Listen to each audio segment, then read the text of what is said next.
नमस्कार बच्चों, आज हम कक्षा 7 की बाल महाभारत कथा का अध्याय 2 देवव्रत पढ़ने जा रहे हैं। इसमें देवव्रत के बारे में संक्षिप्त वर्णन दिया गया है। तो आइए पढ़ते हैं। देवव्रत। गंगा एक सुंदर युवती का रूप धारण किए नदी के तट पर खड़ी थी।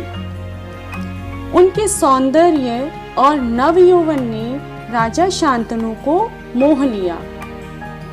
गंगा बोली, राजन, आपकी पत्नी होना मुझे स्वीकार है, पर इससे पहले आपको मेरी शर्तें माननी होंगी। क्या आप मानेंगे?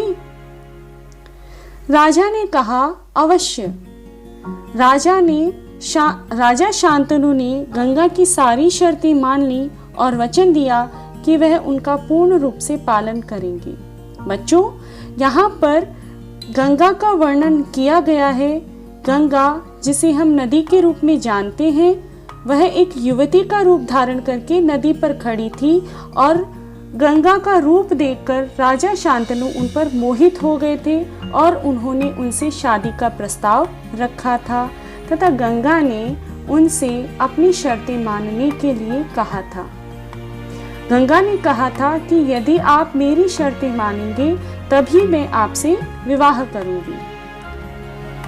समय पाकर गंगा से शांतनु के कई तेजस्वी पुत्र हुए, परंतु गंगा ने उनको जीने नहीं दिया।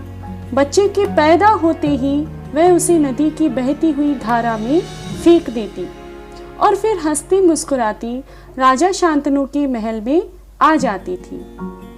अज्ञात सुंदरी के इस व्यवहार से राजा शांतनु चकित रह जाते।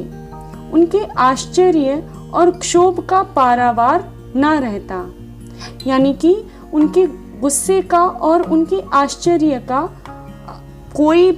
आश्चर्य की कोई भी सीमा नहीं रहती थी।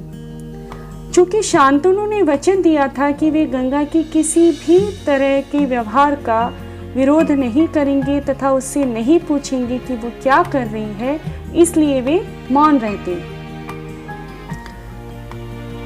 7 बच्चों को गंगा ने इसी भांति नदी की धारा में बहा दिया। 8वां बच्चा पैदा हुआ। गंगा उसे भी लेकर नदी की तरफ जाने लगी तो शांतनु से ना रहा गया।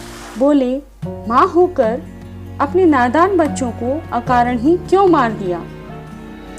तब गंगा ने राजा की बात सुनकर मन ही मन गंगा मुस्कुराई और क्रोध का अभिनय करते हुए वह बोलती है कि आप क्या अपना वचन भूल गए हैं? आपने मुझे वचन दिया था कि आप मेरी किसी भी व्यवहार का विरोध नहीं करेंगी, परंतु आपने अपने वचन को तोड़ दिया है।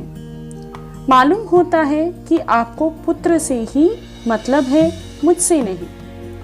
आपको मेरी क्या परवाह है? ठीक है, पर शर्त के अनुसार मैं अब नहीं ठहर सकती। तो गंगा की जो शर्त थी वह यही थी कि शांतनु यदि उनसे कोई भी प्रश्न पूछेंगे तो उसके बाद में वह उस राज्य में नहीं रहेगी। तो यहाँ पर गंगा उसी शर्त को याद करती हुई कहती है कि शर्त के मुताबिक मैं यहाँ नहीं ठहर सकती। हाँ, आपके इस पुत्र को मैं नदी में नहीं फेंकूंगी। इस अंतिम बालक को मैं कुछ दिन पालूंगी, फिर मुस्कुराकर फिर पुरस्कार के रूप में आपको सौंप दूंगी। यानी पुरस्कार यहाँ पर भेंट के रूप में आपको सौंप दूंगी। यह कहकर गंगा बच्चे को साथ लेकर चली गई। यही बच्चा आगे चलकर भीष्म पितामह के नाम से विख्यात हुआ। बच्चों, देवव्रत ही आगे चलकर भीष्म के नाम से विख्यात हुआ। गंगा के चले जाने से राजा शांतनु का मन विरक्त हो गया। उनको कुछ भी अच्छा नहीं लगता था। उन्होंने भोग विलास से जी हटा लिया और राजकाज में मन लगाने लगे। एक दिन राजा शिकार खेलते खेलते गंगा के तट पर चले गए तो देखा किनारे पर एक सुंदर और गठीला युवक गंगा की बहती हुई धार पर बाण चला रहा था। बाणों की बौछार से गंगा की प्रचंड धारा एकदम रुकी और यह दृश्य देखकर शांतनु दंग रह गए। इतने में ही राजा के सामने स्वयं गंगा आकर उपस्थित हो गई। गंगा ने युवक को अपने पास बुलाया और राजा से बोली, राजन, पहचाना मुझे और इस युवक को? यही आपका और मेरा 8वां पुत्र देवव्रत है। तो देवव्रत गंगा और शांतनु का पुत्र था, जो कि 8वें नंबर का था। महर्षि वशिष्ठ ने इसे शिक्षा दी है। इसको शिक्षा किसने दी थी?